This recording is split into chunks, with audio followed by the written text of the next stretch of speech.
요즘 서울과 수도권의 이 청약시장에서 분양가가 높은 단지를 많이 볼 수 있는데요. 주변 신축급 아파트에 비해서 거의 비슷하거나 오히려 더 높은 분양가를 제시하는 단지들이 꽤 많습니다. 이 서울 평균 분양가가 2023년에 전용 84제곱미터, 그러니까 이 국민평형 기준으로 11억 원이 넘습니다. 국민평형 분양가가 10억 원을 넘지 않는 곳을 찾기가 어렵고, 분양가 상한제 적용 지역에만 로또 분양이다, 안전마진 3억이다 라고 하는 이 차익을 기대하는 수요가 몰리고 있죠. 반면에 분양가 상한제가 적용되지 않는 지역은 주요 입지임에도 높은 분양가로 인해서 청약 경쟁률이 저조하거나 또 당첨 포기자가 나와서 무순위까지 진행하는 경우가 많이 보입니다. 그런데 안타깝게도 저는 이 높은 분양가의 흐름이 앞으로 청약시장에서 계속 유지될 것이라 봅니다. 서울 동대문구 이문 3구역을 재개발한 이문 아이파크 자이는 23년 11월에 1순위 청약 모집을 진행했습니다. 관심도에 비해서 이 청약 경쟁률이 16.8대 1로 근처 단지들보다 확실히 저조한 성적이라고 평가받았습니다만, 올해 1월 122가구에 대해서 이 무순위 청약을 진행했는데 이때 729명이 몰리면서 결국 완판에 성공했습니다. 이처럼 결국 고분양가 논란에도 좋은 입지는 살아남게 되고, 이렇게 높은 분양가를 제시하는 단지들은 많이 보이게 될 겁니다. 지금 보는 이 분양가가 오늘 제일 싼 가격이라고 볼 수도 있는 거죠. 앞으로 분양가가 계속해서 오를 수밖에 없는 이 세 가지 이유가 있습니다. 첫 번째로 재개발 재건축 사업지의 낮은 사업성 때문입니다. 입지가 괜찮은 아파트들이 대부분 재개발 혹은 재건축으로 이 일반 분양 물량이 나오는데요. 그런데 현재 조합들이 사업 진행을 주저하고 있습니다. 그 이유는 한마디로 얘기해서 사업성이 안 좋기 때문이죠. 일례로 상기 2구역 재개발 조합은 작년 12월에 열린 임시총회에서 사업의 막바지로 갈 수 있는 이 관리처분 계획안이 부결됐습니다. 높은 조합원 분양가 때문인데요. 전용 면적 84제곱미터 기준 조합원 분양가는 9억 2천만 원가량입니다. 주민들은 이 높은 분양가와 추가 분담금으로 인해서 동의를 할 수가 없다는 입장인 거죠. 조합원들의 부담을 줄이기 위해서는 분양 수입을 더 늘려야 하는데 현재 제도로서는 더 늘릴 수가 없습니다. 이러한 사업장은 앞으로 많이 보일 거고, 이 사업 진행에 어려움을 겪는 현장들도 많아지겠죠. 그런데 정부나 지자체는 사실 재개발, 이 재건축과 같은 정비 사업을 정말 하고 싶어 합니다. 노후도 여건 완화하고, 또 안전진단 패스하고, 노후도시 특별법 제정이나 모아타운, 또 신통기획 제정하고, 이렇게 열심히 지원해주고 있습니다. 지자체에서는 이렇게 조합원들에게 의견을 얼른 모아 빨리 개발하라고 얘기하지만 조합원들의 반응은 썩 좋지가 않죠. 그 이유가 결국 사업성이 안 나와서인데요. 그래서 이제 용적률을 대폭 완화해주거나 아니면 높은 일반 분양가를 받을 수 없다면 사업 진행이 더뎌지는 거죠. 그래서 이렇게 정책적으로 사업성을 좋게 해줄 수 있어야 조합이 사업을 제대로 진행할 수 있습니다. 왜냐하면 이 일반 분양가가 조합원들의 수익과 직결되기 때문이죠. 조합도 수익이 나야 이 개발 사업을 진행할 수 있습니다. 두 번째는 아파트 공급 부족입니다.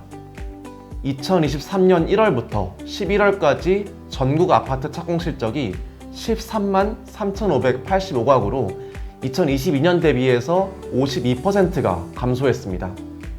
이게 2011년 통계가 작성된 이후에 가장 작은 규모인데요. 이제 수도권 같은 경우에는 전년 대비해서 48%가 감소했고, 또 지방은 54%가 감소했습니다. 이렇게 보면 아파트 공급이 앞으로 최소 3, 4년간은 매우 줄 것이다 라는 걸 확인할 수 있습니다. 특히 서울시는 그동안 뉴타운 출구 전략, 정비사업구역 해제를 추진하면서 개발이 멈춰섰습니다. 다른 부동산 시장과는 달리 이 청약 시장에서의 가격은 수요와 공급의 법칙이 잘 들어맞는 시장입니다. 수요가 줄어들면 가격이 안정화될 수 있겠지만 이 신축 아파트에 대한 수요가 앞으로 줄지는 않을 겁니다. 아파트 선호 수요는 지속해서 있고 앞으로 더위 신축 아파트에 대한 수요는 증가할 겁니다. 이렇게 공급이 줄어들면 가격이 오르게 됩니다. 결국 공급 부족 때문에 일반 분양가가 높아질 수밖에 없는 거죠. 그러면 공급을 좀 빨리 진행하면 되지 않냐? 이제 그래서 정부는 지금 재개발 지역을 지정해주고 또 지정 요건을 완화하는 등의 정비사업 유도 정책들을 펼치고 있는 거죠. 앞으로는 이 초기 요건 완화에 그치지 않고 사업 추진 속도에 대한 허들을 낮출 것이고 또 그러면 더 빠른 속도로 정비사업이 활성화될 겁니다. 세 번째는 건설 원가와 더불어서 이 아파트라는 물건의 가격이 시간이 지남에 따라 높아지기 때문인데요. 우선 건설 원가, 한마디로 시멘트, 철근과 같이 아파트를 지어야 하는 이 건설 비용도 올라가게 되겠죠. 재개발, 재건축 사업은 전체 사업비 중 공사비가 차지하는 비중이 70% 수준입니다. 3년 전 평당 공사비가 500만 원에서 600만 원 정도였다면 현재는 800에서 1000만 원 정도까지 이릅니다. 코로나 당시 이 수급난 때문에 유독 공사비가 많이 올랐는데요. 공사비 지수가 지난 3년간 25.8% 상승했습니다. 그런데 이것은 이 물가가 오르는 걸 넘어서 화폐 가치가 떨어지는 것과 더 관련이 깊습니다. 시중에 돈이 점점 풀리면서 하나의 물건을 사는데 필요한 돈의 개수가 많아진 거죠. 짜장면 값이 2010년에 4,000원이었습니다. 지금은 6,400원이죠. 택시 기본 요금이 2010년에 2,400원이었는데 지금 4,800원이죠. 아파트도 똑같습니다. 이 아파트도 짜장면과 같은 재화로 보고 가격이 지속해서 이 시간이 지남에 따라 오를 수밖에 없는 거죠. 화폐의 가치 하락은 유동성, 이 늘어나는 통화량 때문인데요. 과거보다 현재 시장에 돈이 훨씬 많이 풀려 있습니다. 짜장면을 구성하는 원자재 가격도 올랐겠지만 그 이전에 화폐 가치가 떨어져 물건의 가격이 오른 겁니다.